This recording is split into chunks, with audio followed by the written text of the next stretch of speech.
Hi friends, welcome to ఒక్కసారి చెడు YouTube channel. ఈరోజు మనం ఈ వీడియోలో మంగోలియన్ రారాజు చెంగిస్ ఖాన్ తన ఒక బండి నిండా పురుగులను వెంట పెట్టుకొని ఎందుకు తిరిగేవాడు అనేటువంటి విషయం గురించి తెలుసుకున్నాం. అంతకన్నా ముందు మన ఛానల్ ఎవరైనా సబ్స్క్రైబ్ చేసుకోకపోతే తప్పకుండా సబ్స్క్రైబ్ చేసుకోండి. ఇలాంటి మంచి మంచి వీడియోస్ కోసం ఆల్ నోటిఫికేషన్ ఆన్ చేసుకోండి. చెంగిస్ ఖాన్ మంగోలియాలో పుట్టినటువంటి ఒక గిరిజన తెగ నాయకుడు. మంగోలుల మీద దండయాత్ర సమయంలో అతని యుద్ధ ప్రావీణ్యం అమోఘమైనది.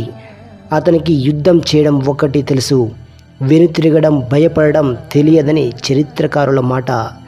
ఇతను 1162 నుంచి 1227 BC వరకు బతికినట్టు ఆధారాలు ఉన్నాయి. సుమారు తన 65వ ఏట చనిపోయాడని చెప్తున్నారు. అయితే అతనికి యుద్ధం చేయడంతో పాటు కొన్ని రహస్య వైద్య పద్ధతులు కూడా తెలుసు. గిరిజన తెగలో ఉండడం మూలన ప్రతి చెట్టు, కాయ, పండు అన్నింటి ఔషధ విలువలు తెలుసు. దానితో పాటు జంతుజాల శరీర నిర్మాణం, వాటి వల్ల వచ్చే రోగాలు, వాటితోనే నయం అయ్యే రోగాల గురించి కూడా అప్పట్లోనే చాలా అవగాహన కలిగి ఉన్నాడు చెంగిస్ ఖాన్. యుద్ధం సమయంలో తన వెంట బండెడు ఈగలను తోసుకుని వెళ్ళేవాడు. ఎందుకో తెలుసా?